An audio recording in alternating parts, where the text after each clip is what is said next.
So with us today, we have Sian Ceinwen, a bisexual author of steamy rockstar romance.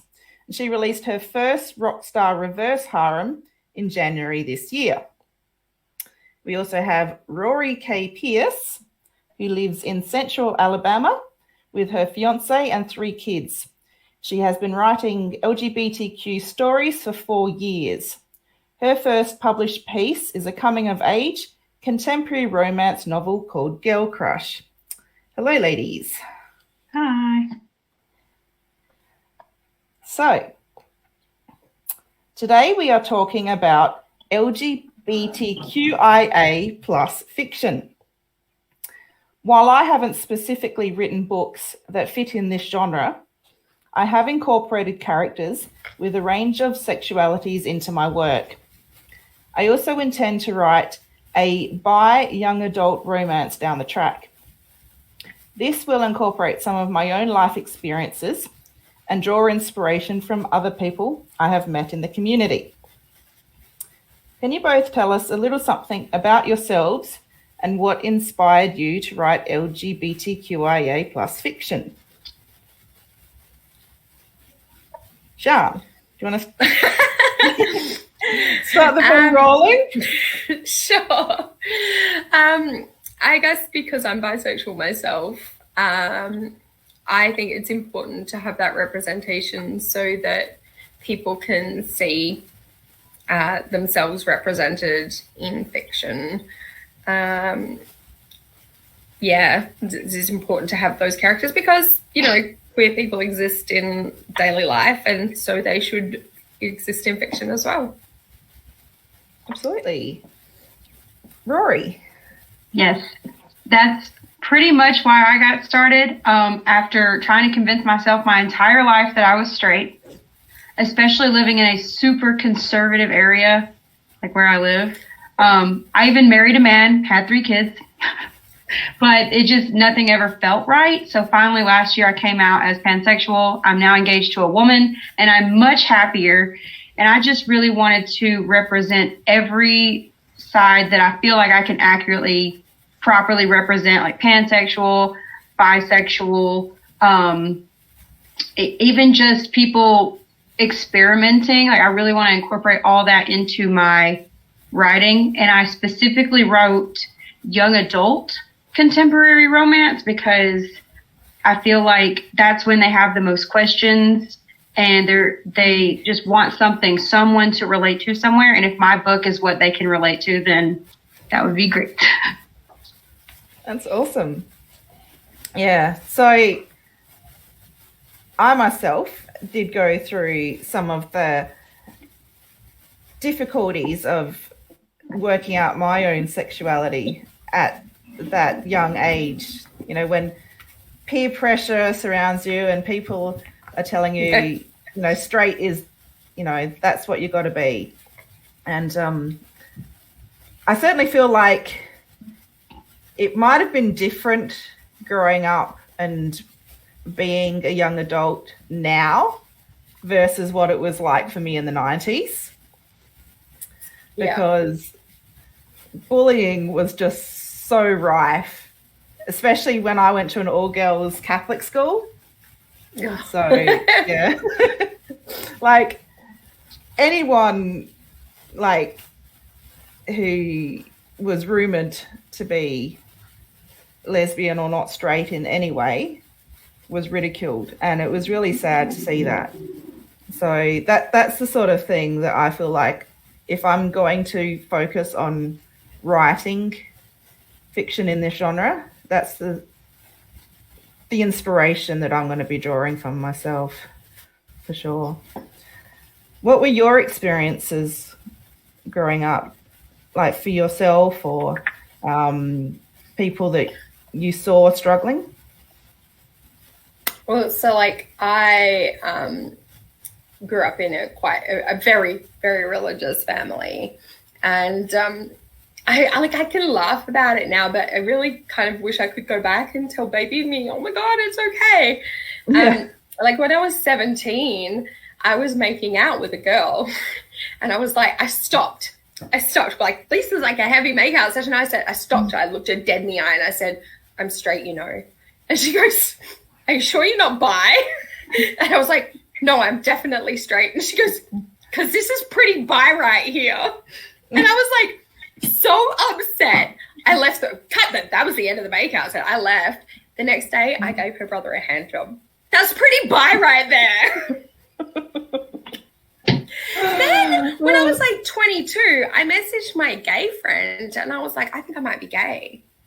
And he was like, okay, why do you think this? And I was like, because I kind of like, I've got a crush on this like girl at work. But then I was like, but I'm also attracted to men. Like, it still didn't cross my mind, like, that I could be. And he might have even said to me, are you sure you're not bisexual? And then fast forward like another 10 years when I'm in my 30s and I suddenly go, oh, that's why I think women are hot. That's why, like, I'm like, oh, it all makes sense now. Because like you, I had those experiences of growing up, and you just said, Rory, about being in a conservative area, like, even though, you know, where we lived wasn't conservative, like my family got really religious, and it just, such denial, such strong denial, so much happier, like, that I can be myself now. And so grateful that kids these days have books like yours, Rory, that they can read and see queer representations in media, because then they don't think that there's something wrong with them, because there's nothing wrong with them. For sure. I was so happy to hear recently from my son. He's just started high school, but he was telling me that one of the girls at his primary school recently came out bi at primary school. I'm like, wow, that's amazing. Like, for someone so young, you know, it just is, you know, they're even discovering what sex is at all, to be able to realize that. I have a really close friend who is trans. They're non-binary. And I happened to be watching a video that was showing me how to do a rap properly. And I watched the video. They'd done this really helpful video. And when the video ended, my son, Lewis, said, is he a man or a woman? And I was like, oh, they're actually non-binary. And we had this discussion. And I was saying, you know, some people are assigned female at birth, some people are assigned male at birth. And all through the conversation, I was trying to flick whether I said he or she first, because I didn't want Lewis to think that it was one way or another.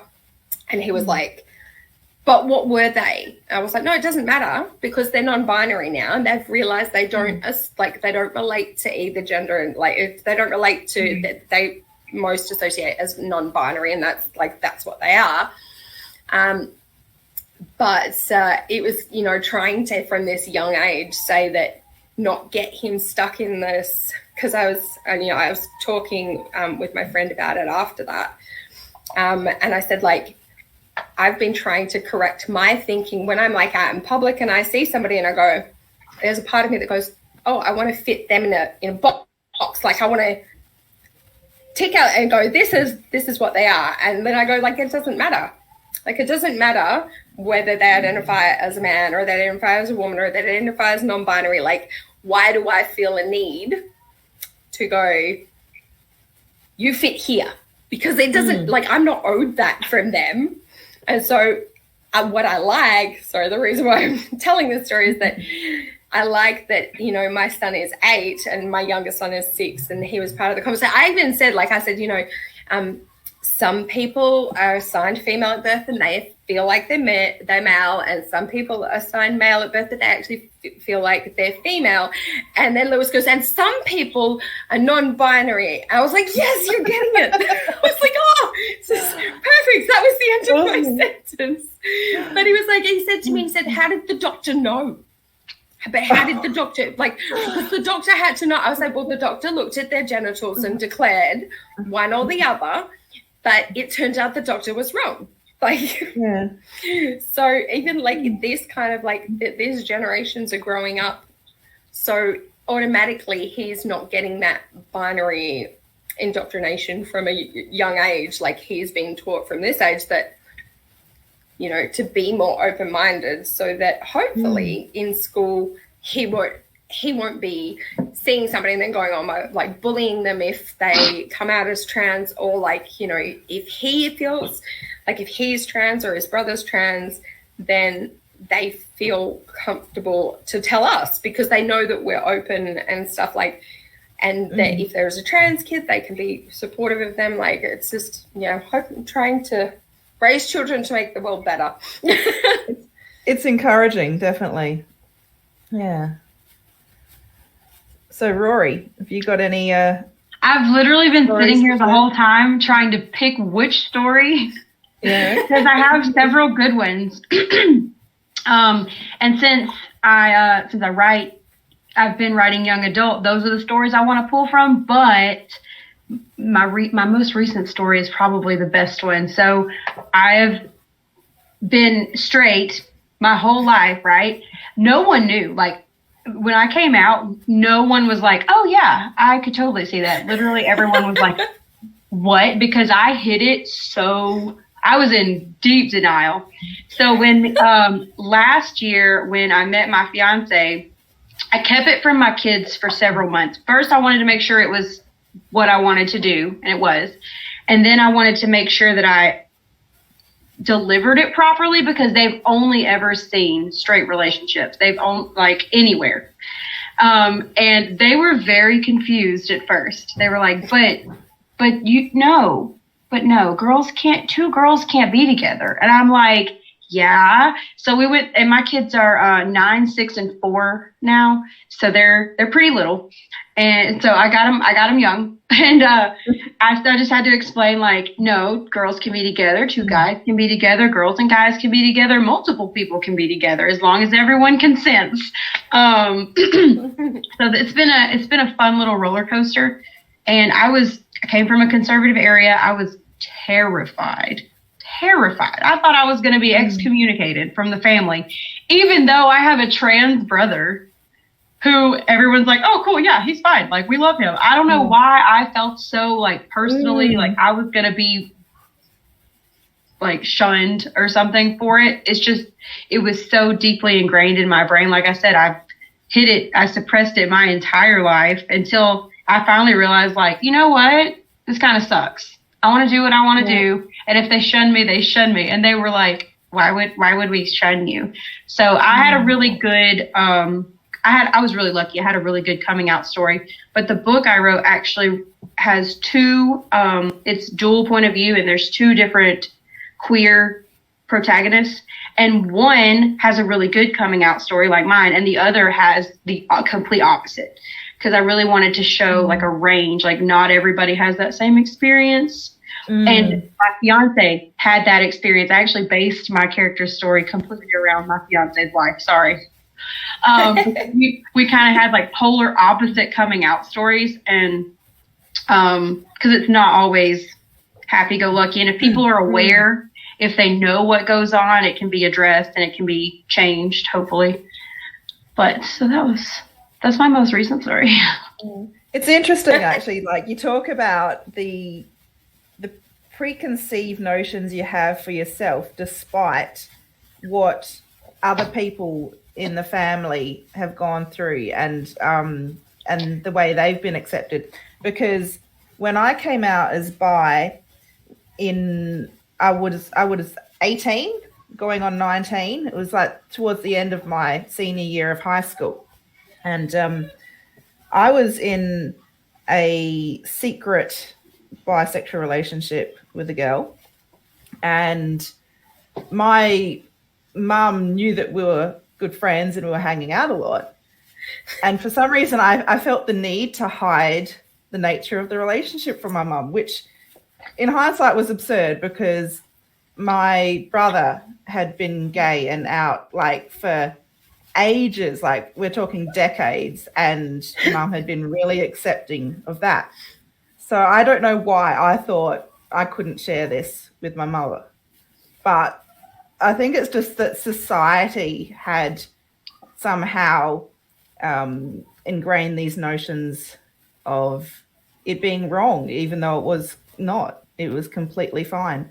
So I was quite relieved ultimately when I did admit the relationship to Mum, and she was very understanding. So it was nice that part of it for me was a good coming out story, but at the same time, it was really stressful.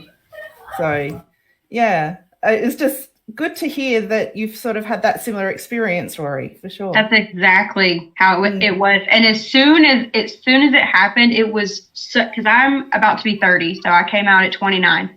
And it was such a relief. I literally felt like a weight had disappeared. Like, I don't know, I didn't even realize I was carrying it until it was gone. So I'm glad I'm not the only one. Yeah, for sure. Yeah, so deeply repressed, I could be making out with a girl and be like, no, I'm straight. Yeah. I'm straight. I'm just a straight person making out with a girl right now. Okay, still straight. Exactly. And that's the sort of thing that I sort of incorporated in to this coming out story for one of my characters. I don't want to say too much because it's going to be a bit of a spoiler for anyone who's reading and following a certain book series that I'm writing. But won't say which one. Pardon? Won't say which one. Keep it. Oh, yeah. But basically, a male character who, for all intents and purposes, came across as pretty straight for most of the series, is going to be in for a bit of a shock in the next book coming out in the series, put it that way. So, and I think that shows just how repressed people can feel for themselves, that they're convinced that they're straight for so long. So yeah. Sorry. Go on. I was going to say, it reminds me. So I'm actually really proud of the character that I did in my reverse harem. So it's Wicked Opportunity. It started as just so, because obviously there was this one character. I'll cut the story short. The reverse harem is based off smut fics that I wrote about characters from a different series. So my own characters, I wanted to see two non-canon characters have sex, and so I wrote a bunch of smut fics and turned it into its own reverse harem, where she slept with everyone. But one of the guys is a really sexual character, right? Like he sleeps with a lot of women. Like he's the bad boy of the group. And when the third character, who's based on my bisexual character from the other series, they're kind of like there when he joins the harem, they're kind of sitting there, and then Nate's like, so what's it like giving head? Because he's like, well, why do you ask? And he says, well, you seem to really like it. Lexi agreed with you earlier. Like, what's the deal? And then it turns into a blowjob. And so from there, like, I didn't know, like, it just made sense to me, right? Because he'd be curious. And then, like, when he finishes, he's kind of like just sitting there stunned, and he's like, am I gay now? And then Logan's like, no, you're not gay, assuming you still want to fuck Lexi. And he's like, I always want to fuck Lexi. He's like, well, at best you're bi. And, it's likely that you could just still be straight and really like getting head. Like, it's, but his progression from that to then actually coming out as bi, like he gets a couple of blowjobs from Logan, and then he decides to return the favor. And next one, it's like, there was a conversation after, he's like, when he's like, I think I might want to fuck Logan sometime. And he's like, does this make me bi? And Logan's like, if you want to identify as bi, just identify as bi. If you don't think that you're bi, then you're not bi. I think calling yourself heterosexual at this point is probably a stretch, though. It's like, it's your identity. Yeah. You do identify however you feel comfortable, but I do think calling yourself heterosexual at this point is probably a stretch. But I liked that it was like he almost was looking to Logan for the validation, right? Like he was like, you tell me if I'm bi now. Like, am I bi? Does this make me bi? And he's like, no, you just, however you feel comfortable. And he's like, you don't have to, you know, all the way along, Logan's like really supportive and like, it's like, you know, we don't have to do anything you're not comfortable with. Like, if you're not, like, when he talks about like having sex together, he's like, if you want to stop, we'll stop. Like, it's no big deal. I'm not going to be offended or whatever. Lexi's like, I don't need to be there. If you don't want me there, that's okay. And then Nate's like, well, you better be there because if I, you know, want to stop, then I don't want Logan to feel bad. He could just fuck you. The good thing about a harem, polyamory. But it was just like, I really wanted to show that it was just like this coming through where like he comes to his own, like he's just exploring and Logan's allowing him to explore with no pressure and going like, if you don't want to do it, you don't have to do it. Like, we can stop anytime. Like, I'm not going to be offended. And then he ends up, you know, they end up in a relationship together. And I was like, oh. I was rooting for them as much as I was with Lexi. When I first wrote just the blowjob scene, I sent the blowjob scene to my friend who writes romance. And they were like, hey, I'll send your book out to my readers. Like, totally fine with that. I was like, no, don't do it. It might just be that one blowjob. By the end of the book, I was like, hey, you can send this out. That's okay. Like, this turned into a whole thing. I'm very comfortable that your readers will be satisfied with them having an actual romance. That's awesome. Okay, so just a bit of a general writing question for you both now. I'm what we call a plotter. So I outline my books first. Although I have been known to write some stories by the seat of my pants. What is your creative process like? I'll go. I pants every bit of my entire life, especially writing. Which means I fly by the seat of my pants. I do not outline. I don't even write down, I don't write down anything. And I don't see anything visually in my head until I'm actually sitting down at the keyboard. And then it just kind of happens. So I'm as surprised as my readers as to what happens in my stories. Is it stressful? Does it stress all my friends out and myself? Yes, it does. But I really did try to outline, at least writing down what happens in the chapters, not even getting really into it. And it didn't work for me. I don't know what it is, but I stopped fighting it. And I was just like, I'm just going to accept it. This is me. I am a pantser. I pants everything. So I might as well pants this and just see what happens. And literally I'm in the middle. I have a deadline next week. I am 3/4 of the way done with this book. So it's going to be a busy weekend and I have no idea how it ends. Good luck. Woo! Yep. Exciting, right? I'm stressed for you. That's what all my friends say. They're like, you give me anxiety and it's not even my book. You know, I've since found that deadlines are the worst thing for creativity. For sure. I'm ADHD, so like I got ahead on my writing schedule. Because the reverse harem, I was like, it's going to be a trilogy, January, March, May. I got ahead on my writing schedule. Cue me not writing for 6 weeks so that I have to smash out the next book.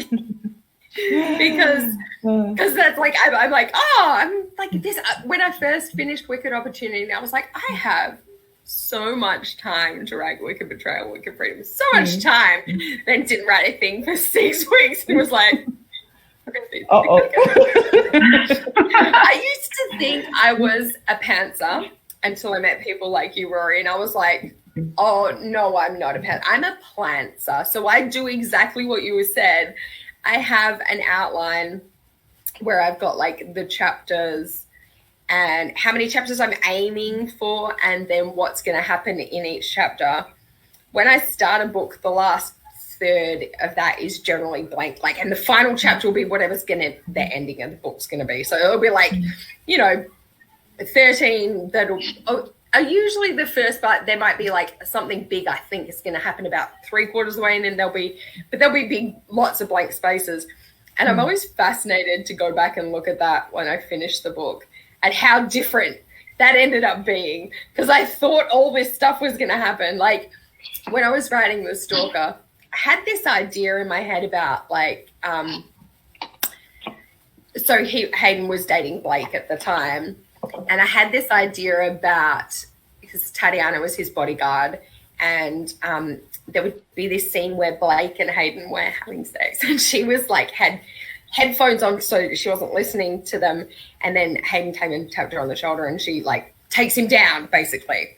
And I thought this would be a really cool scene. Never ended up happening at all in the book, because as I was writing it, I was it was blatantly obvious, because I didn't want anyone to ship Hayden and Blake together. So Blake is the most obnoxious character you've ever come across, because I wanted everyone to hate him so nobody would be angry that I fucked him off so that Hayden could be with Taddy.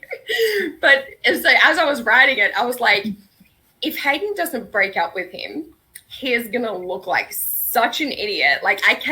The idea of this happening was it was going to happen during the tour. I was he has to break up with him before. And so I had this idea for this whole idea in my head about this thing that was definitely going to happen. And no, never. So things change a lot. I like how there's a plotter, a planter, and a pantser. On here. It's we got it covered. And various hybrids in between. Yep. So there are times when I'll, plot and outline some stories and not others. So yeah. And I'm honestly not sure what works better for me, because I used to think the outlining was the way to go, but there are times when I feel that's stifling my creativity as well by forcing myself down a certain path. Yeah. I find, like I said, I do that one line for the chapter, and it's literally just it might be what's going to happen in that chapter. It's going to be travel back to LA or whatever. But I'll have that outline, and I will look at that, and that one line, if I'm struggling to write, I will look at it, and that one line is enough for me to go, because it kind of shows me where I'm going, and I feel better. I feel it's it's like a little security blanket for me. I flick over to the outline, look at exactly how many words I've written, what I've got left to go, and I'm okay, I feel better. I can write this bang now. I guess if you have some idea of where you're going with the novel, even if you change that idea, it can certainly give you that security for sure. Yeah. Interesting tip I got from someone recently when I was suffering from severe writer's block. I was I've done all this stuff with plotting and outlining. I know what I want to write, in terms of the broad strokes, but finding the actual words to put on the page on the day was what I was struggling with. And this genius author in one of the Facebook groups that I'm in said, well, you don't have to write linear. You can skip ahead to whatever scene is exciting you most at the time and write that. I'm why didn't I ever think of that before? Because since that advice, I've actually found, on any given day, I'll just sit down and write whatever I feel inspired to. It's brilliant. The only reason I know I couldn't do that is because I wouldn't write the boring bits. I had with the album, right? You know what I mean? With the album, I had, so I started that as NaNoWriMo 2011. I wrote 50,500 words or something, then promptly didn't write another word for 8 years. But actually it was 7 years. Over that 7 years, there's a scene near the end of the book that I was so excited about, and that would be like when I was trying to get to sleep, I would play that scene in my head. Like that was my go-to trying to get myself to sleep scene. Like I would play that scene out, and I really, really, really wanted to write it. But that was my reward for getting through everything else up to that scene. If I'd written that scene, it would if I wrote out of order, I'd write the scenes I wanted to write, and then I would struggle to do it before. So I have to force myself to write linear. There's only one book. I always say I only write linear. There was one book I wrote out of order because it was the companion novel to The Wedding, and I knew it was going to be terrible to write and I was going to hate it, so I wrote all the hard chapters first, and I ranked them in order of the ones that I thought would be the hardest to the easiest to write, and I was pretty spot on with that, and then I wrote them, and so they slowly got easier to write, and then I went back to the beginning of the book and started and went linear from there. But different things work for different people. That's so true. The thought when you say about writing into the I always think of it because somebody told me this term for it, writing into the dark, what you do, Rory, just writing into the dark. You've got no clue what's ahead, and you're just going to write. Literally. Thought of it? Yeah. Every sentence, every little bitty bit, it just kind of, it's really hard to explain because it literally just develops in front of my mind eye. And so I can't even write ahead because I don't know what's going to happen. I have no idea until I'm in the, it kind of just plays like I'm watching a movie and then I write what I see happening. But if I try to pick something that happens, if I say, okay, well, they're going to go here, and then I go back and fill in all the blank spots, they might not ever get there. I might have to throw out what I wrote. So I don't know, but I've just embraced it. I'm running with it. It terrifies literally everybody I talk to, but I think that the bonus of that approach is that you're experiencing your story just as your readers would, and you're living the highs and the lows in that same way. So I think it probably helps to get you more in touch with the emotion of your story, and I do feel that can be a really good creative tool for people who are brave enough to use that approach. So power to you. I also get bored really easily. So there's some stories that I've had just in my mind for years and years and years and years, but I'm so sick of the plot that I don't even have the gumption to write it. So when I write like this, I can't get bored with it because I haven't even thought it yet. Yep. Terrifying. So you have no idea how it's gonna end. I have the whisper of an idea of how it's I know the ultimate goal, but how they get there, what they do, what that looks like. Nope. And it's due Wednesday. Yeah. I've actually I've seen interviews with authors. I've been to Writers Week festivals where I've seen best-selling authors talk about, pantster versus plotter. And I was amazed to see one crime writer talking about how he completely pantstered, wrote the way you do, Rory. And he had no idea who was doing what in terms of the crimes. I'm like, how can you not even know who your murderer is? No. How can you not know how this woman has shown up out of the blue, what her story is? And it's I'll work it out in the next book. I'm like, that amazes me. And yet, this man's coming up with amazing fiction that just flies off the shelves.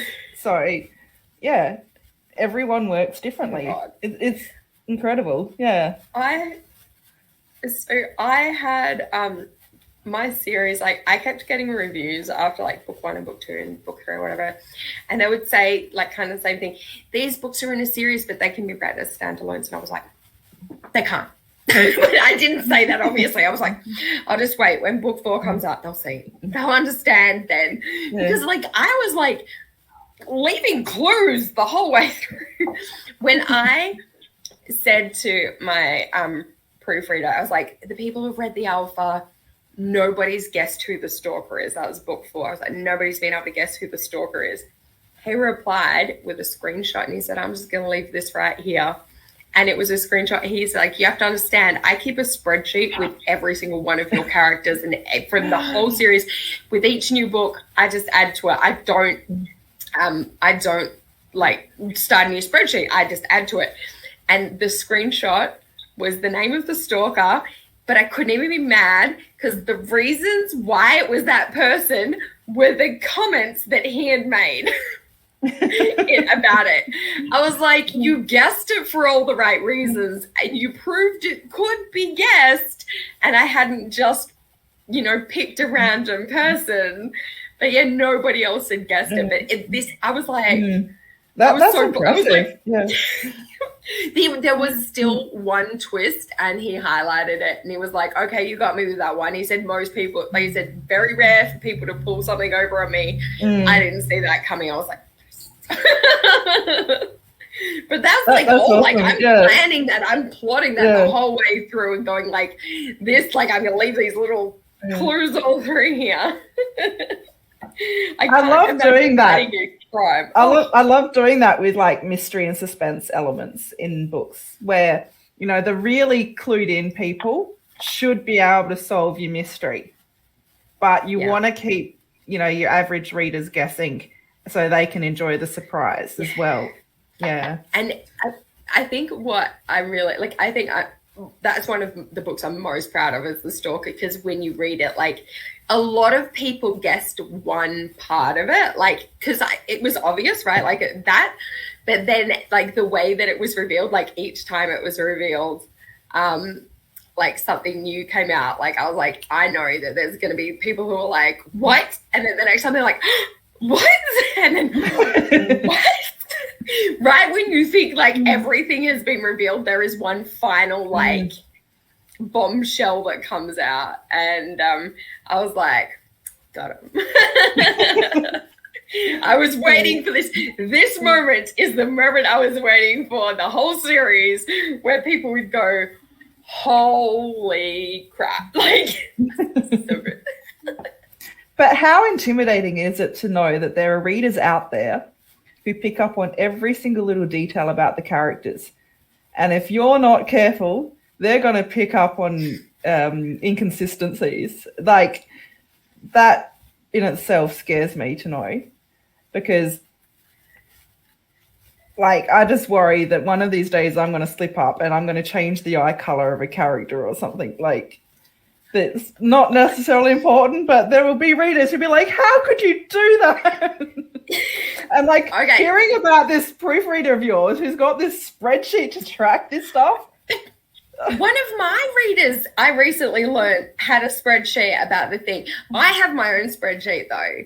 So I respect, because I'm paranoid about plot holes. I keep a spreadsheet. I have dates, like times and dates, exact dates and things like that. Like, but I was really impressed when my reader showed me her spreadsheet. I was like, I'll just send you mine. You can fill in the gaps that you've missed. But she was really close with a lot of them. There were a couple of things she was like, I think this is it. And she was slightly off. But I was like, she had a spreadsheet that was almost as good as mine with dates that things had happened. I was like, well done. That's awesome. Rory, do you create spreadsheets for your characters in advance, or do you create your characters on the fly as well as your plot? I don't own a single spreadsheet about anything at all. The best I can do for you is a piece of paper that has some important information about my characters on it. Like, I have one notebook per book that I'll just like jot random crap in, or like random ideas that might not ever get used. Now, do I actually write down physical stuff? I don't know. I don't know if I actually write down what they look like or anything. I might. I don't know. I'm gonna have to like look through my notebooks now and be like, did I write down his haircut? Or did I just remember it? Yeah. I have no spreadsheet. So you must have a really good memory. I recently started writing a Wattpad fiction. I was inspired by this picture of a man in shibari. And now I'm writing a reverse harem with 3 guys and a dom heroine. So good. But I was writing the latest chapter and I realized I screwed up 2 of the characters, 3 of the characters' eye colors. I changed one from green to blue, one from brown to green, and another one from hazel to blue. And I actually had to go back and look at contemporary? Is it contemporary or is it paranormal? Okay. At least if it's paranormal, you could say, oh, it's magic. Like hand wave it. Some paranormal magic stuff that did it. But nobody commented on it, luckily. I think they were just blindsided by all the smut that was in there. Look, I pulled out my notebook. So apparently all I write down are the character names, and there's no description, there's no nothing. I just make sure I don't repeat names. Apparently that's what I do. Apparently I do repeat names, but not in the same book, right? But I'll have so for example, I've got 2 different serial fictions that I'm writing at the moment. One I'm co-writing with my husband, and I've got the main male protagonist, or pretty much the main character of my other paranormal serial. His name's Hayden, all right? And then the main villain of this other one I'm co-writing, his name's Hayden. I'm like, wait, how did I do that? If I've got people reading both serial fictions, that's going to start getting confusing for them. But oh well, done is done. For all my talk about how I carefully plotted who the stalker was, I accidentally used her name for another minor character. And I was horrified because I should have double checked it before I named the other character. I didn't even think to check the spreadsheet because it's also the name of one of my cousins. I use family and friends' names all the time, and I didn't think I'd used her name yet. So I chucked it in for another character, and then I was like, when I realized, because I thought I was still fine because I was misremembering who in the group it was. I was like, but I didn't want to change it because I didn't want to draw anyone's attention to it. So I couldn't change it because I know if I change it, it's going to make people look at that. And so I was like, I was going to have to leave it. It's a pretty common name, and people are just going to have to deal with that. I mean, that definitely happens in reality, how many Matthews do I know? How many Sarahs do I know? The common names are common for a reason. Sorry, readers, but you're just going to have to put up with repeat names. I also screwed up. I had 3 major characters with H names, in that one band. So Harrison is with Heather, and Hayden's the drummer. And so I'm not kidding you, over a year, there was a line in the album where Heather is talking to Ariana and she says after that, Hayden started becoming famous. And it was that got through me, my editor, a second editor, and a proofreader, and however many countless freaking readers before somebody finally went, hey, isn't that meant to be Harrison, not Hayden? Too many H names. Why did I not think this through? That is the only thing. Technically, she was friends with Hayden too. That's the only thing I do religiously think through. So I any plot points, they're off the fly. But names, I look at first letters of every character in the book, last letters of their names. So if too many characters end in E, I won't use another one. And even between books that are completely unrelated, I'll make sure that the names are not too similar. So I do that. You count? plan names. You plan the names. I'm getting better about it now. Like, I have a list. I just sometimes forget to check it because I'm ADHD. Yeah. Can relate. Oh, and it does get difficult. Like, if you've got a lot of secondary and background characters, to keep track of all the different names, for sure. All right. So, getting back to the theme of our chat today, I wanted to ask a bit about transgender identity politics, because I would love to write a novel with a transgender protagonist, but I'm aware of the politics surrounding gender identity. Out of respect for such people, I've decided to let them own their own stories. Have you encountered any identity politics problems in writing LGBTQIA plus fiction? And how do you feel about these issues yourselves? So the only characters that I have right now written or are planning to write are female, not trans, even though I have a trans brother and I have plenty of trans friends because I'm in a community here where I know a lot of them. I don't feel like that is my story to tell. Like, there's other stories too. I'm still debating on whether I should write a gay male contemporary romance, because I just feel like I don't understand the emotions that go into that. So that might not be I don't know yet. I did buy a cover. I go ahead and pre-buy all of my book covers. So I know which ones I'm going to be writing. Don't know what's going to happen in them, but I know I'm going to write them. So I did buy an MM contemporary romance cover, I guess, and it's just been sitting on a shelf because I don't know if I could do it justice, and I definitely don't want to misrepresent or let anybody down with that. I feel like MM fantasy might be a little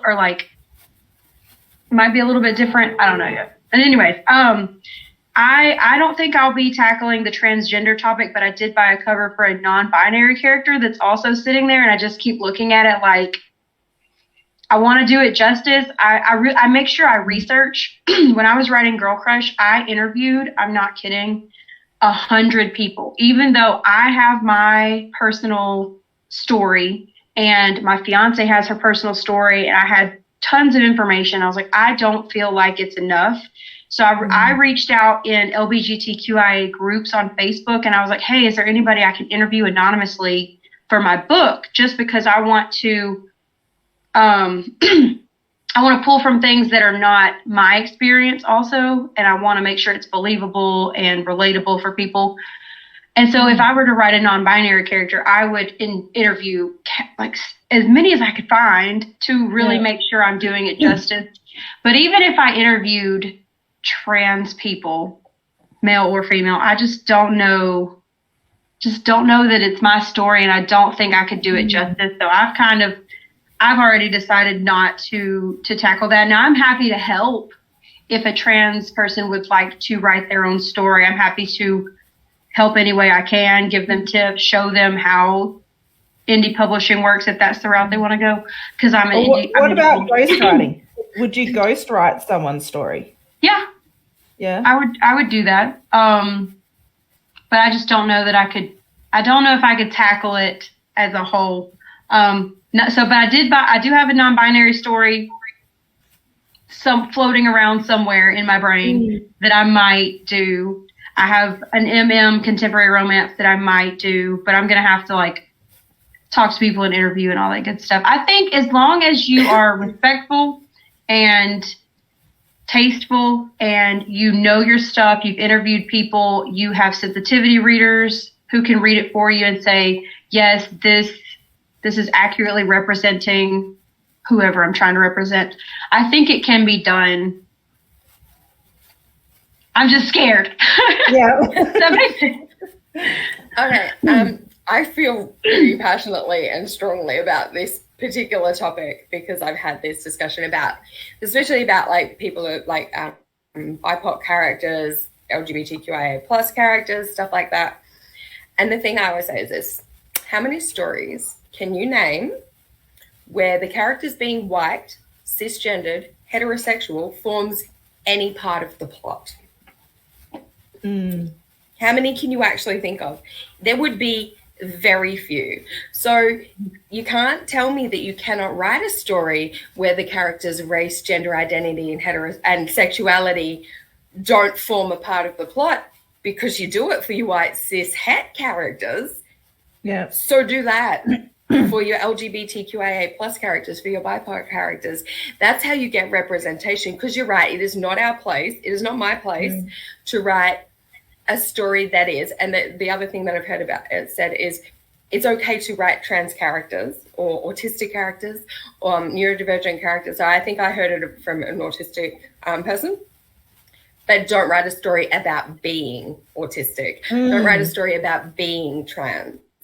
So have a trans character as your main character, and then you know how to tell a love story. You know how to tell a story, because you do it for your white cis het characters. You never, ever see a story that is about being white, cis, and het. Like that. So people feel like if they put these diverse characters in, like they have to make that a part of the story. No, don't.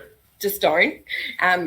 Like with the stalker, Hayden is Mexican American, and it's literally just stuff like he refers to his grandmother as his abuela, and like the food, the dishes that he cooks are Mexican dishes that I ran past my Mexican friend.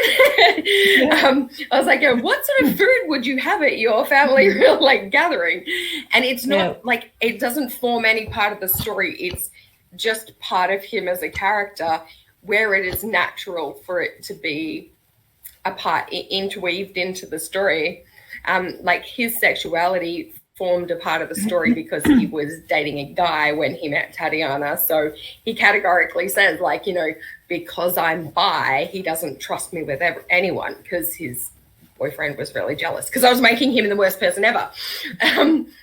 So that was relevant. So it came up. But I had the character in my third book, the heroine, Lita, she is autistic. I never once mention her in the book, is because she's based on two autistic people, like my husband and one of my really close friends, and she just exhibits those characteristics because that's who she is as a person. But it's not a story about her being an autistic character. It is a story about an autistic character who falls in love with a rock star. No, she gets pregnant to a rock star. Like, it's just, it didn't need to be a part of the story. But I would like to think that somebody could pick up a book and then see a character who behaves similarly to them and relate to her, because and that's the thing, like, you don't, so my friend who is trans, who did the video for me, they read that, when they come across people who are characters who are asexual or trans, non-binary, like, it means a lot to them to see those characters. So we definitely should include them and give them stories and make them main characters. But we just don't. Don't write a story about being a minority group you're not a part of. Yeah, that's really well said. I like that. Yeah, but still write it. And that's, like I said, that's the thing that I always come back to is we do this exact thing for our white, cisgender, heterosexual characters. We don't make their identity a part of their story. So you are capable of doing this because you do it for those characters. So to get representation is literally to treat those other minority. I think people who are in the privileged position, like they're not the minority, they're the majority. In the majority position, feel like if they write these characters, they have to include it, or they're not giving representation. But like, that's what representation is giving them the same treatment you give to these other characters. We don't make it a part of their story, so don't. And then leave it, like you say, leave stories about being trans for trans people to write. Or I love the idea, Rory, of helping them to write it if they want to tell that story. But I had this discussion with an Aboriginal friend as well, because this comes up, whenever this comes up, I kind of like have talks to my friends about it. And as she was saying, like, because in the particular discussion that this happened, the person was like, but it's an important story to be told. And like my friend said, she was like, if we're not telling the story, it is actually not important for it to be told. Yeah. It's important for the story to be told if people in the minority group want to tell it. And if they don't, if they want to tell it and they need help to do it, like you said, Rory, to help them to access because they may not have the access or the whatever, that's important for us to help with that. But if they don't want to tell it, we're not entitled to that story. Like, it's not important for it to be told if they don't deem it important to be told.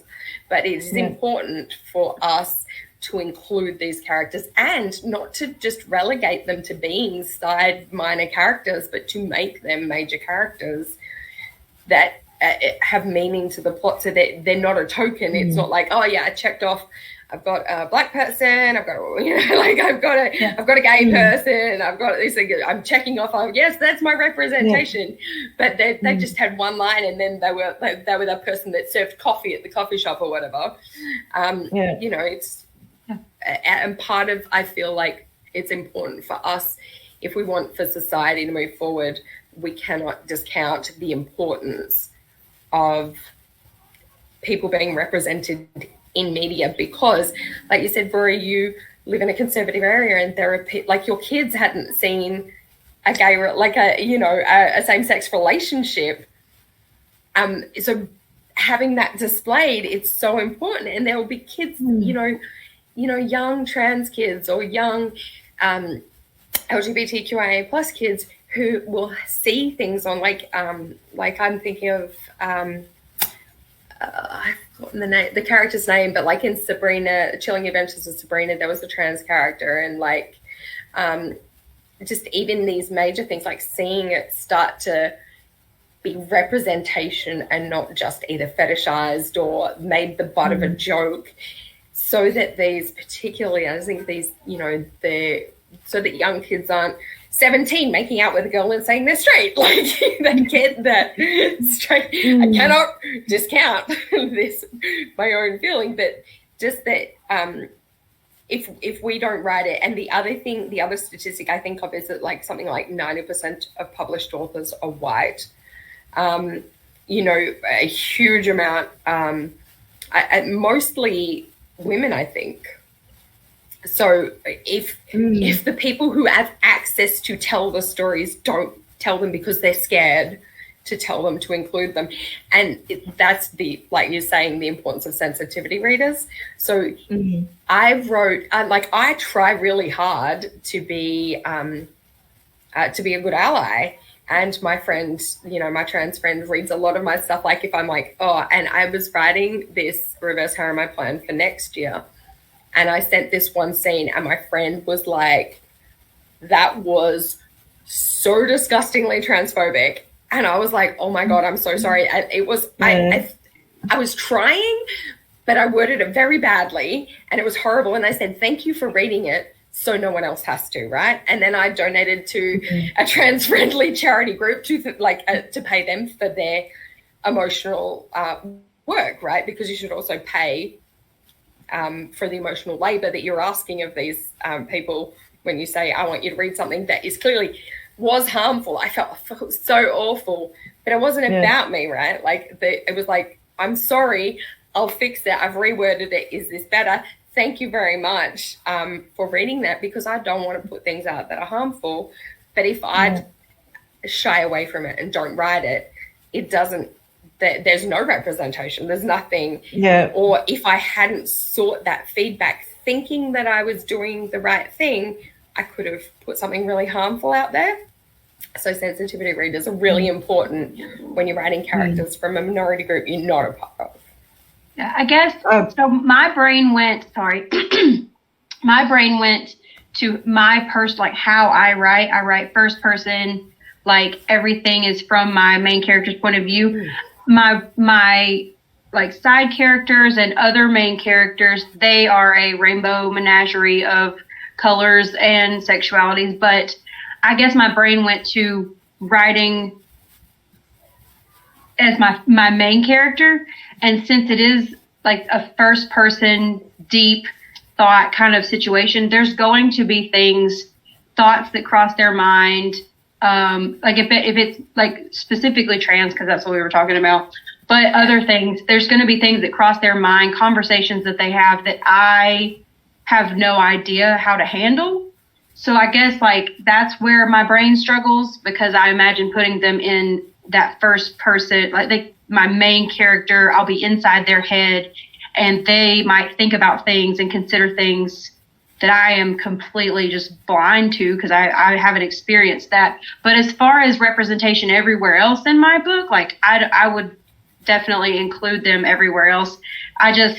I'm scared to write them from that point of view. And we wouldn't be, and my contemporary romance, the theme that I've kind of seen is my stories are about being gay, like about being pan, about being, I don't know how to really explain what I'm trying to say, but so like that's just the way my brain took the whole thing. It's like, would I write a story with the trans character being my main character? And since the way I write and the way I really want to address difficult topics, and that's the way my brain goes. Like, it would be addressing being trans. And I'm like, oh no, that is scary. I don't know if Yeah. But so I'm sure I could include them somewhere else. It's on the docket. I have a whole lot of things planned. But yeah, so that was where my brain went. And I was like, that's a scary thing to try to tackle all of these emotions and thoughts that I have no right to talk about from a main character, first person point of view. But I don't know. I just wanted to like explain that because I didn't want anybody to think like, she wouldn't write a trans person. It's just the way I personally write and tackle things and tell my stories. I don't know if I would even be the right author to do that. But everywhere else in my story, I have I try to have representation. I have a series coming out next year that every main character is a different ethnicity. There's 7 total. That's a big hint to what it's about. Yeah. And I was like, I really want all of them to be a different ethnicity for representation. And just because I think it would be really cool, they may or may not be angels, but so that's a goal. That's a goal that's something that I'm working on next year. I just have so many going on right now. I'm trying to play around and try different genres. Like next month, I'm releasing my first reverse harem. So I went from young adult contemporary romance to monster reverse harem. Quite a leap. Quite a leap. It is quite a leap. And so I'm really trying to find myself in what I jive with and also be inclusive and have different characters. And I don't know, it's just a whole lot going on. It's pantsing my entire career. That's what I'm doing. Blame it on the pants. Just rewinding slightly, I wanted to get back into the talk of sensitivity readers because you've both mentioned that now, and it was something I wanted to discuss a bit more because I'm pretty lucky that one of my main proofreaders is a gay man, so he already sort of casts a good eye over any of the stuff that I write. And I feel fairly confident that by the time I'm publishing that I'm not going to be offending too many people in that community. I mean, you can't please everyone, obviously. but I did want to ask you both about your approach to getting sensitivity readers on board for stuff. Like, you've already talked about that a little bit, Sian, but what about yourself, Rory? Do you employ sensitivity readers for your work? Thus far, I only have 3 books published. My 4th will be in March, so I'm still kind of a baby. And I haven't written anything yet that I feel like I would need a sensitivity reader for. The closest thing would be the Girl Crush that released in December, because there is a lesbian character and then the pansexual character. There's dual point of views, but I had plenty of gay people read it. I sent it to all my friends, my trans friends, my bi friends, and I was like, hey, I wrote a queer book. Can you read it for me? And they were like, yes, of course. But I didn't treat it like sensitivity readers, and I don't feel like I played around with anything that might be offensive in it. Besides, I might offend some very religious Southern Baptists, because that was who the mother was in the story. It's a very religious household that treated the lesbian daughter very, very badly. So that might be the only. Not an oppressed minority. It's fine. Yeah. So other than that, I wasn't playing around with anything that I feel like would be offensive or need a sensitivity reader. But like the non-binary story that it's on my shelf, it's in the docket. I would definitely find some non-binary people to run it by, and not just my friends. Because my friends know me and they know my heart and they know my intentions. So I would specifically try to find sensitivity readers that I don't know, that I have no affiliation with, to read it from a very non-biased standpoint, because they don't know me and I want them to take it like anyone else would, just pick it up off a shelf and read it. And I'm actually in at least one Facebook group specifically for sensitivity readers, and I forget the name of it. They had to change it because I think Facebook took it down and they put it back up. But you can always pop in there and ask questions, like cultural questions or anything that you have questions about, and you can look for sensitivity readers in there. So I have that in my back pocket for when I need it. I'll have to get you to send me a link to that group. It sounds like I need to get in there, and because even though I haven't had issues yet, I do feel like ultimately the more I write, the more I'm probably going to want to employ all sorts of different sensitivity readers. Yeah, and and you can also just ask questions. Like I remember one specifically because I am bilingual and I speak Spanish, and they were asking about some Spanish words, like which one was more appropriate. And then whoever's qualified can just answer. So I like that group. Awesome. So aside from that issue that you brought up before, Sian, have you had any other sensitivity issues? It's funny. So obviously I wrote the autistic character, so I had my friend read parts of that. And when I was writing the companion novel, I sent them a thing and they were like, I feel personally attacked by this. Like, I said, it was a little too realistic. Yeah. The way that Lita is just so blunt and forthright, and the way that Seb then reacts in his head to her. Kim was like, this is a little too close to home here. But other than that, it's I've been on the other end of it, actually. I read a close friend's, not a close friend, but a close author friend. Their book, was not expecting biphobia. And it ruined my day. Like, when I say it ruined my day. Like, I was so upset and so, it was a terrible portrayal. And I was like devastated, one, because you immediately like kind of lose respect for that person a bit, but I know her heart. She's a beautiful person. It would never ever ever have intended any offense or anything, right? Like but I decided, because at that point, like by the end of that day, I was in a very dark place. Like this was last year, my brother had died. It was just bad. And this, I was reading her book, and I was like, oh my God, it was horrible. And I decided not to approach her about it. It was just too, I didn't feel comfortable, right? Like I realized, because I tried, and I felt bad. I felt like I was letting people down by not drawing her attention to it. Then I realized, I'm bisexual. This is my fight, and I get to go. I don't have the spoons for this today.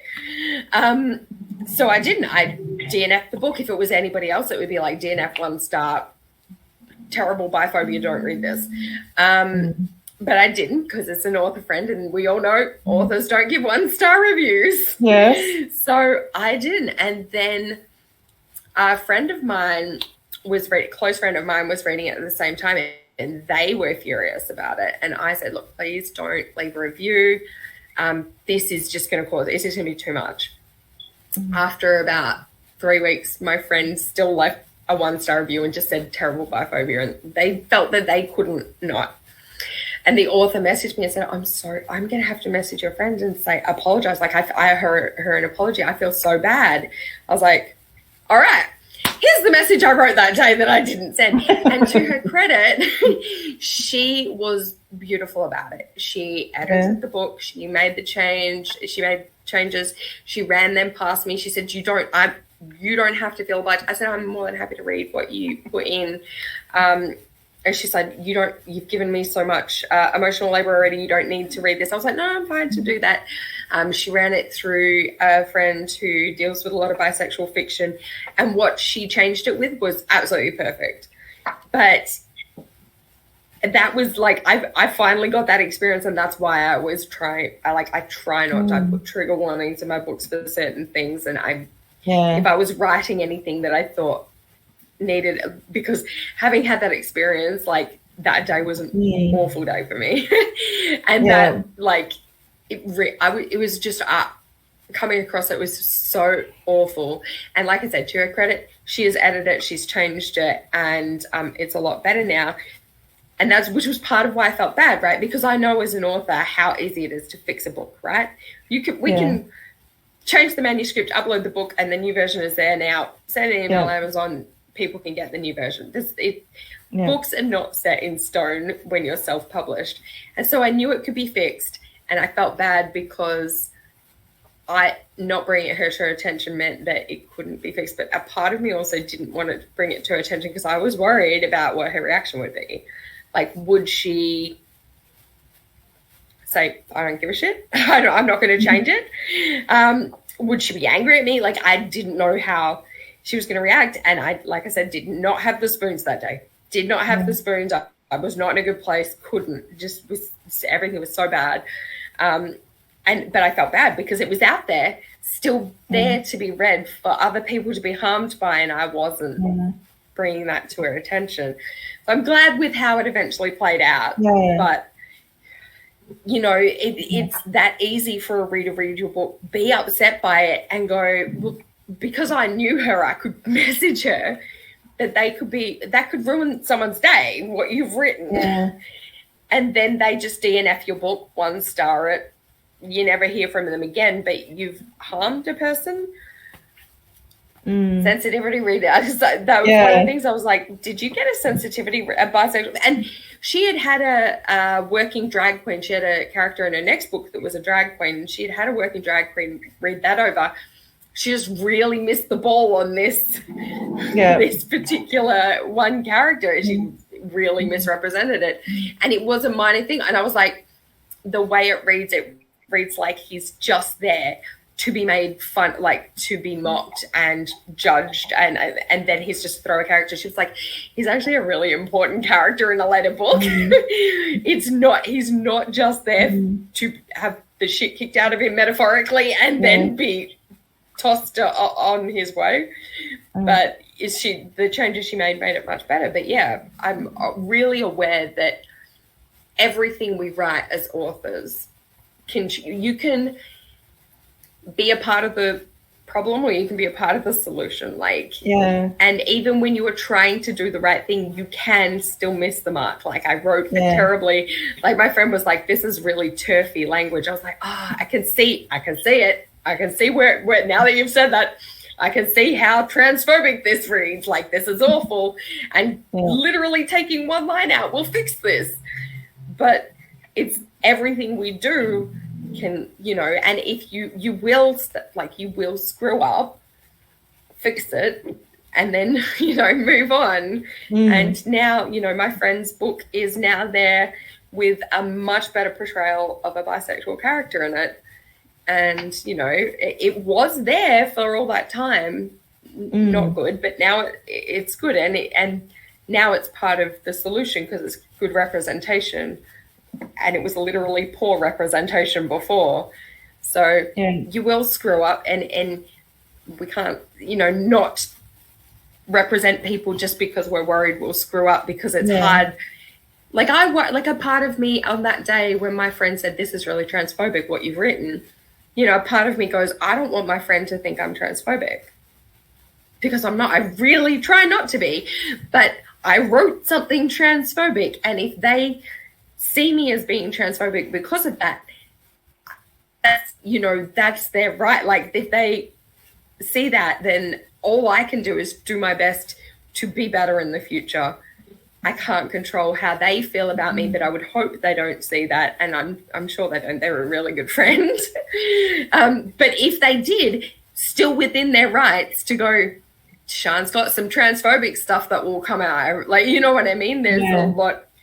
You have to, it's internal biases that you have that you have to kind of work against. But, I also didn't go I didn't say to them, oh no, please don't think I'm transphobic, because it's also not fair to put that on them to go, please don't think this about me. But if they want to think that about you, that's their right.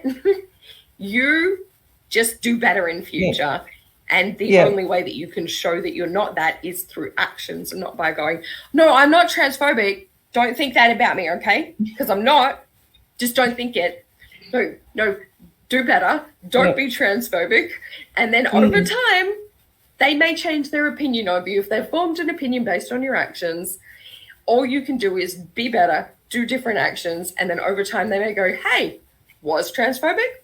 Not now, Anyway, sorry, I ran.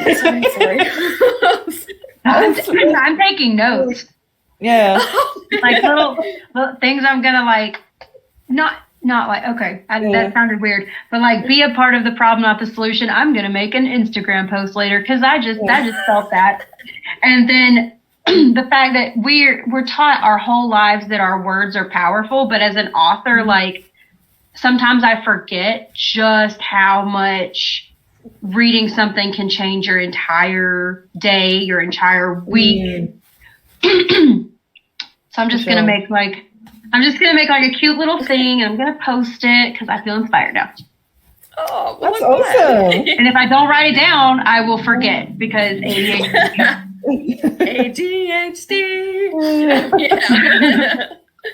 ADHD. Okay. As a reader, what do you look for in good LGBTQIA plus fiction books? Sian? I feel like Sean's answer is going to be way better than mine. Oh, sorry. Oh, my God. I guess, I suppose I would say, good representation. I also feel a little bit like I can't judge whether something is good or poor. I mean, there are some obvious times when you go, oof, that's wow. You know what I mean? But most of the people I find, because if I read it's going to be from people like my friend Quinn, who writes amazing and I try and send, if I'm reading that. That being said, you definitely, okay. Yeah, there are some times when you read things and you go, that definitely, yeah. I don't, this is thing, you're like, Sean Das is going to be good. No, Sean just went, I don't think that I can answer this in such a way that is tactful and kind. if it's a poor road like that, yeah. I would say, yeah, a good representation where it's not a stereotype. I think that's the big thing. Like, if the character is one-dimensional, like their main thing is a bit like I was saying before about white, cis, het characters, they get their whole personality is a personality, and it's not based around their race, gender, and sexuality. So if that character is just, I am a bisexual character, and their whole identity is being a bisexual character, then I mean, I think that's a pretty shit representation. Like, that's a pretty terrible. Like, I want to see, you know, diverse like LGBTQIA plus characters who are more than their letter in the acronym. You know, they're more than just being queer. Like, that's not their whole identity. I think that's the big thing, that they're a person, they're a whole person, not just a queer person. And it's okay for some of the queer characters to be villains as well. I feel, you know, like just because you've got queer characters in your story, they don't all have to be the good guys or girls or non-binary. I made Blake he wasn't the villain, but he was such a douche. But I really liked the, you know, and it wasn't like a stereotype. It was just that he wasn't jealous because he was a gay guy. He was jealous because he was a jealous asshole. And he didn't trust Hayden with anybody because Hayden was bi. Like, that was part of because I feel like that as a bisexual person, I felt like I could, that's where I was saying about stories about being bi versus stories with a bi person. Like, as somebody who's bisexual, I felt that I could include that kind of like sort of commentary on the stereotype that, oh, bisexual people just sleep with anyone, like, look out, because they're attracted to more than just like, you know, men or just women, that they will want to sleep with everybody because that's how that works. Like, I felt I could comment on that. And I made him, Blake was just, he was the worst. I know, he was like almost like laughably bad, because I really, really didn't want anyone to ship him with Hayden. Like, I made sure. So he was there, like, and everyone hated him. But I think what's important is, and I would like definitely shut any readers down who were like hated him because he was gay. They didn't hate him because he was gay. They hated him because he was a shit person who happened to be gay. I've got a really nasty villain in my whip at the moment, who she's bisexual, but it's got nothing to do with why she is such a bitch. You know, like, she is just this really narcissistic, vicious woman who abuses her girlfriend. And I wanted to point out, you know, that abuse in relationships isn't just, you know, men abusing women. It happens in all sorts of relationships. Sorry. Sorry. Sorry. No, I was gonna say, like, that I had this, so like the character, Blake's Hayden is the main character with Blake's the boyfriend. I always thought of him because he's the nicest character, and we always have that friend who's got that partner that you're like, dump them, dump them. They are so bad to you. Stop. Like, just get rid of them. And that, like, there is a really, like, there's a scene in the story. I was like, oh, I think that's my favorite. It is my favorite book of the series, where he's just goes like, I know Blake treats me like shit. Like that honest, raw moment where it's like, he's like, I know that he treats me like crap. Because she's like, so why stay? Because like, I don't know. Like, you know, like, because it's that, I wanted to depict that people stay in terrible relationships with terrible people for a whole host of reasons, and everybody on the outside's just like, why? So I like that you've got that, basically that kind of same thing where like she treats her girlfriend like shit. But because people stay in terrible relationships, and I always felt like Hayden was that, you know, he's so nice, and he's that person that you're like, you deserve better. Stop, just dump him, get rid of him. But it's not that simple. It's never that simple when you're actually in it. And you're emotionally invested. Yep. Yeah. And it's basically that, you know, his boyfriend was gaslighting him. He's like, I don't know, when we're alone, he's a lot different. Like, he's really nice to me and stuff. But, you know, then he goes and just kind of like annoys everyone else. So I was like, because I've had friends in that basically that exact relationship where I was like, your partner is a real dick to everyone, and I know that they treat you well, but do they when they make you incredibly uncomfortable around everybody else all the time? Anyway.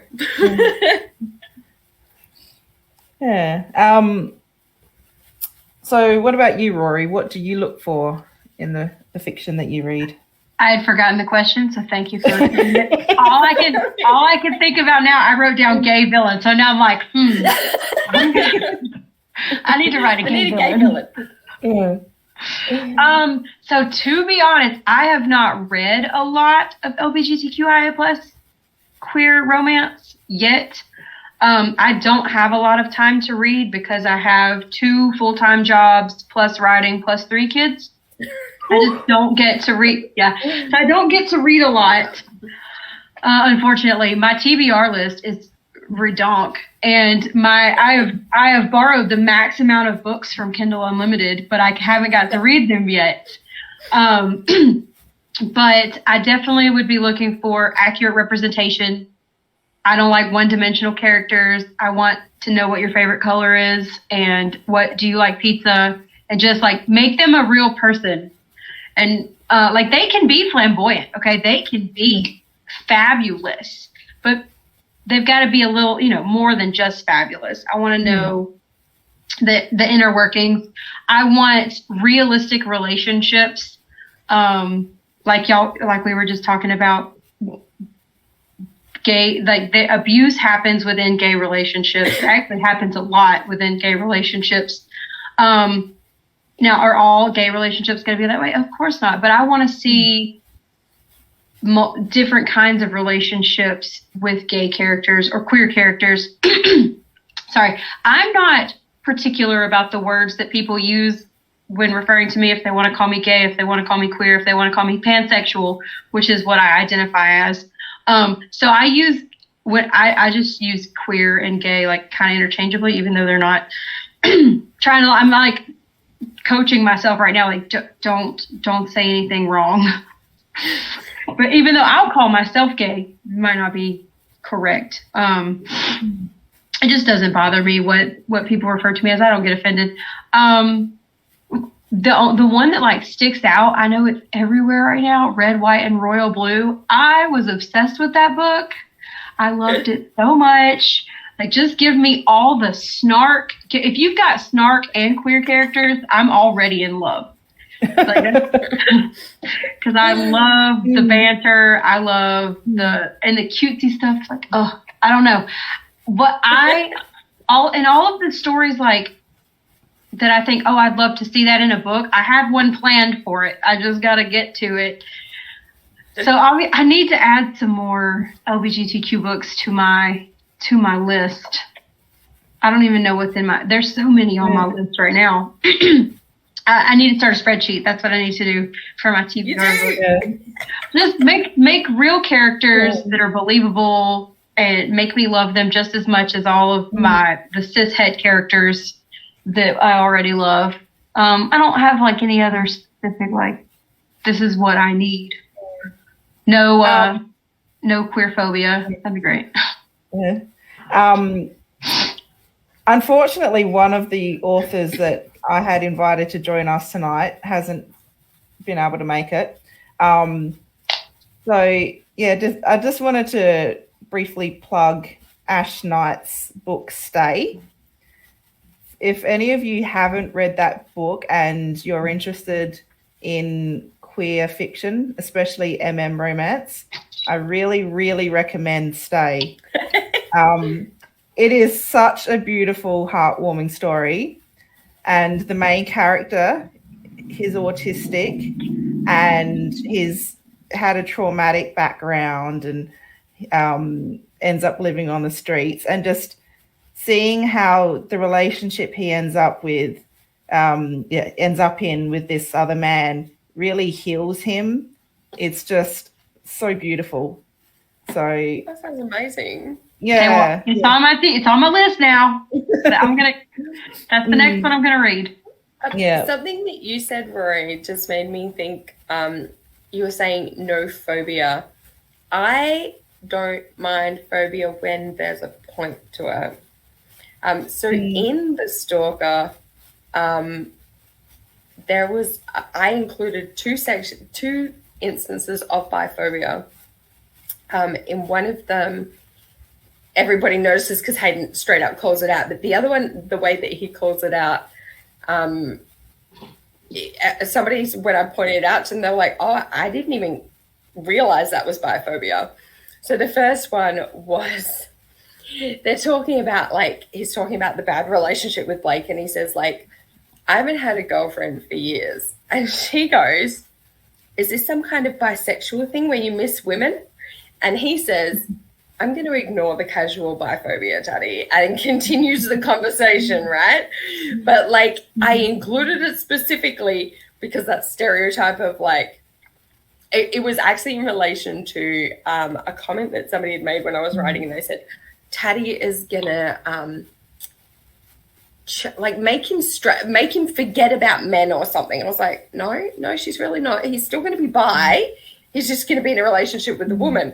But that, and then this reader had then told me about a book series she had read where there was a bi hero who cheated on his girlfriend because he missed men. And I was like, just like I saw red, furious, right? I was like, that's not why bisexual people cheat. They don't miss them. He didn't miss men. He was a cheating asshole. Like, I was like, oh my God, I was furious. And apparently that was the reaction a lot of readers had to that. But so I couldn't resist it when he said, I haven't had a girlfriend for years. And she's like, do you miss women? But it was more like he'd been in a relationship with a woman prior to Blake, but she wasn't his girlfriend. And the other time was they're talking, I don't know how spicy we can get. They're talking about anal sex. And she goes, have you ever done anal sex? And he's like, kind of laughing. And she's just like, what? And he's like, I don't know what you think I was doing in the bedroom with my past boyfriends if you have to ask that question. Like, she was like, oh my God, no, I meant with a woman, right? But she had kind of completely, the bi erasure there, right? Like, she was forgetting that he was bisexual. And a friend pointed out, ace people exist, except she had literally heard him with Blake previously in the book. So she knew they were doing stuff. But that was it was included on purpose. So I don't mind when it's included as part of, and then it's called out and made clear it's not okay, not just included because, people, like if it's included for a reason, I'm sure with that. But if it's just in a harmful manner, like the example I had from earlier, that's a lot different. But yeah, I included that. And that second one was actually just really funny because it was just like,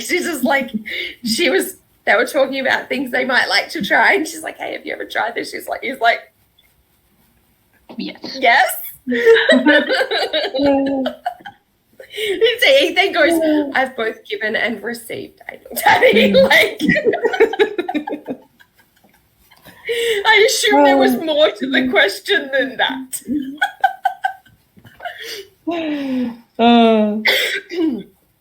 Cool. Do you have any heroes or role models in the LGBTQIA plus community? If so, who are they and why? Could be authors, could be any celebrities, anyone at all. That's a hard question. I don't have anyone specifically that I like look up to or who had a really big impact on my life, because most of my my journey, my personal journey, has been all alone. Like, it's been by myself. My fiancée was a big part of it. She's the reason I came out. If I hadn't have met her, I would have probably stayed in the closet my entire life, because I didn't have a reason to come out to anybody. Like, even if I wanted to pursue a relationship with a woman, I would have just kept it to myself. And we kept it private. We didn't tell anyone for a couple of months while I was still figuring out what was going on. So she's the entire reason I considered coming out, because I was like, this is my person. This is who I'm going to spend my whole life with. And people are going to find out. And if they're not okay with it, you know what? I'm okay with them not being okay with it.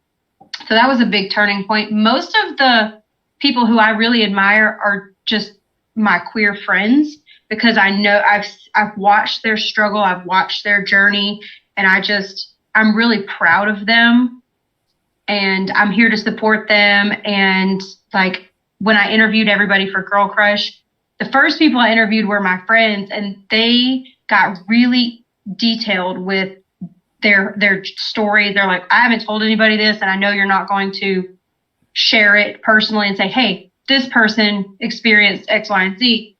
But just hearing y'all don't know how many times I cried reading their stories and what they've been through. And like, now I get to see how strong they are. And it's just, so those are kind of the people I look up to. I don't really have, now if you ask my fiance, her answer is going to be, oh, I know all these queer famous people who I look up to.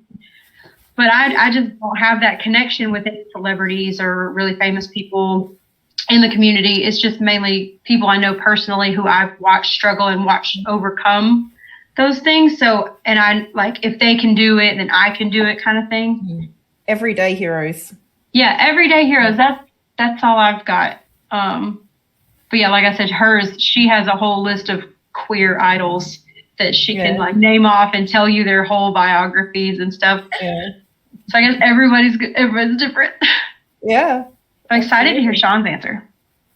I think that the first person would be obviously a bit like you. My friend Kit, I think, is probably one of my idols, because they're just amazing and fantastic. But the person that I think I really loved, I immediately thought of, was Hannah Gadsby. So I don't know if you saw Nanette, and I forget what the one after Nanette was. Nanette was the breakout one on Netflix. She's a stand-up comedian, and watched Nanette on Netflix. And then there was, I wish I knew the name of the other one, but yeah, she's freaking amazing. And yeah, lots of that's probably the person that I would think is fantastic. I think that she probably doesn't want to be looked up to as an idol. She doesn't seem like the type of person who would want to be looked up to as an idol. But Nanette was supposed to be her leaving comedy, because she was just like, I can't handle the isms basically in this field, and it turned out being like a massive Netflix special. But yeah, so funny and really insightful. And she's autistic as well.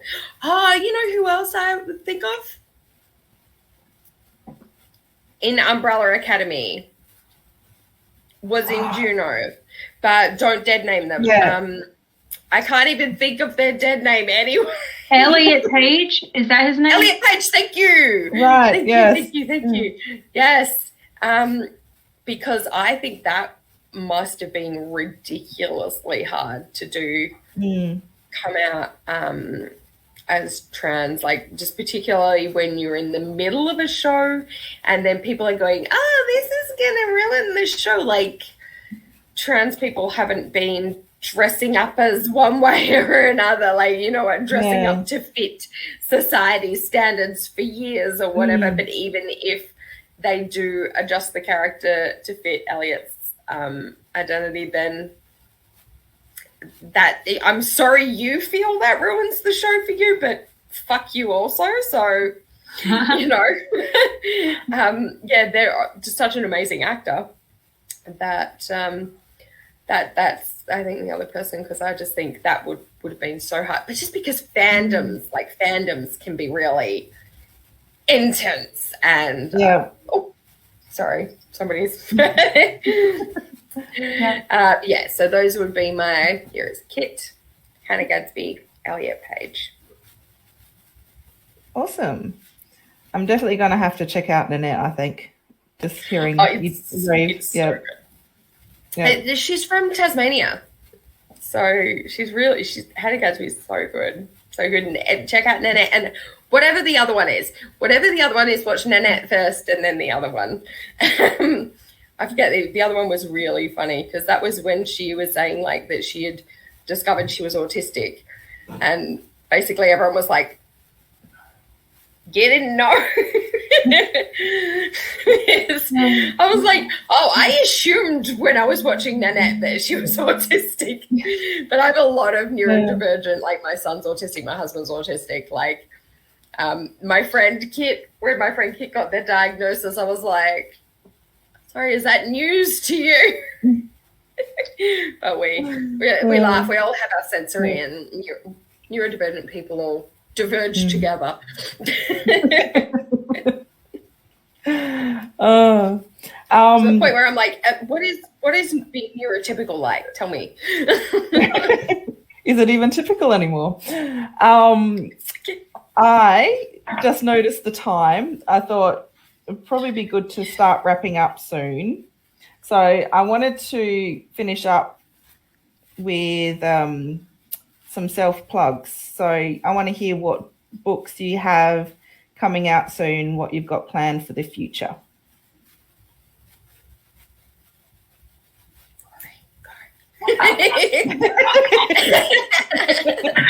Okay. No, it's fine.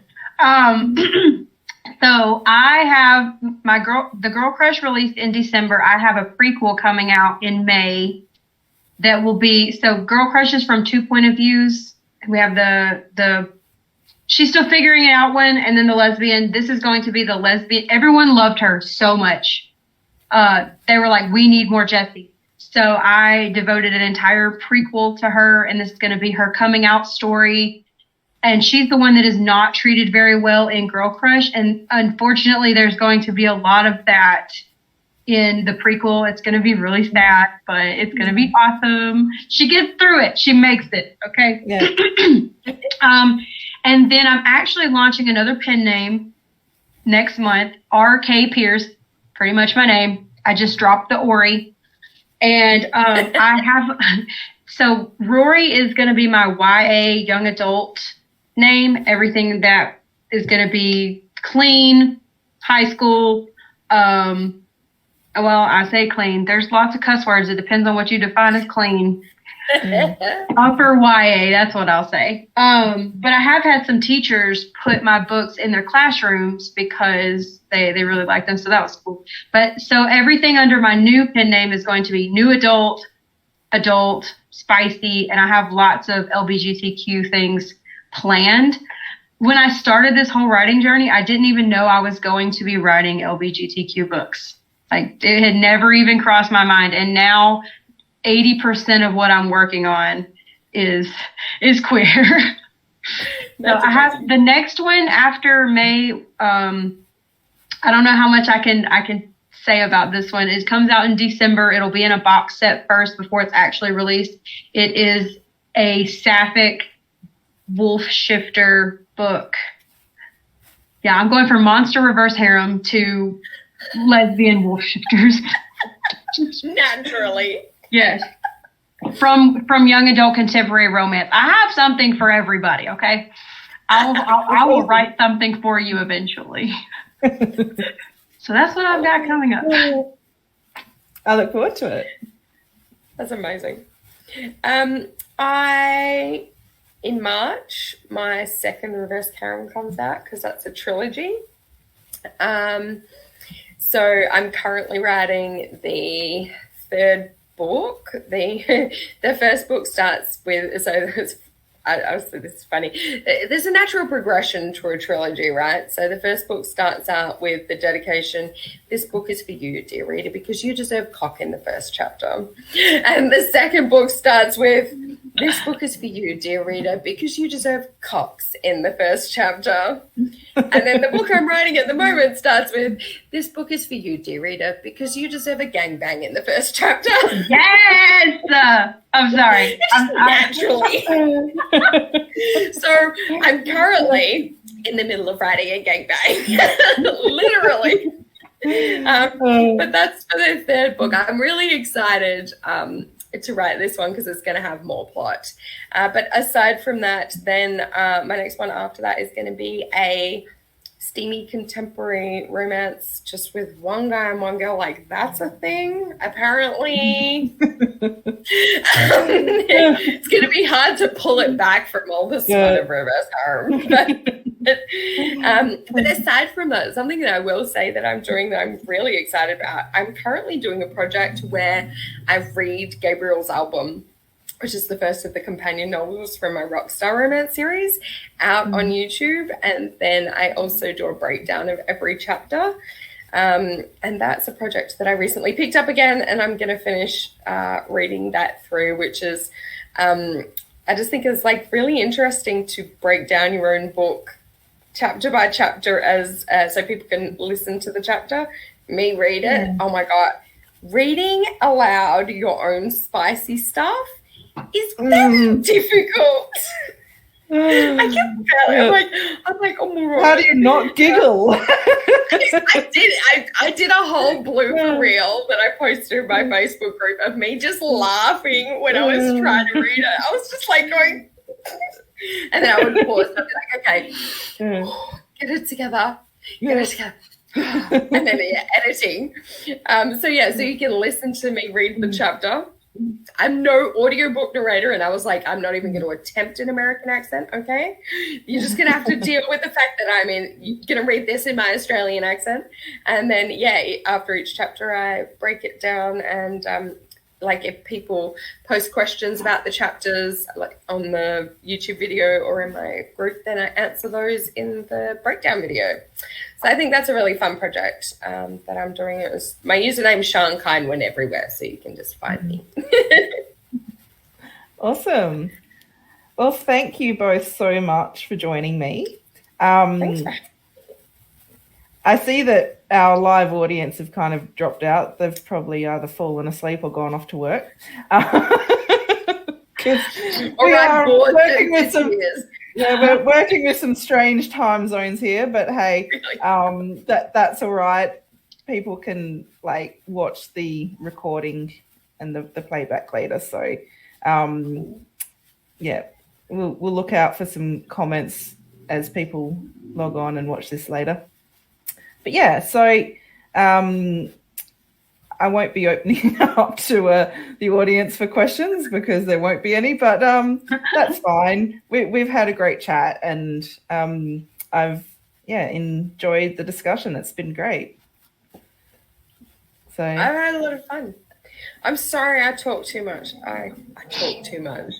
Don't apologize. At night when my dexamphetamine's worn off. This is what you get. No, it's great. It's fun, and it makes for a more interesting discussion. So, yeah. So if you both want to stay on for a moment, I'll end the broadcast and we can have a little debrief. All right. Bye.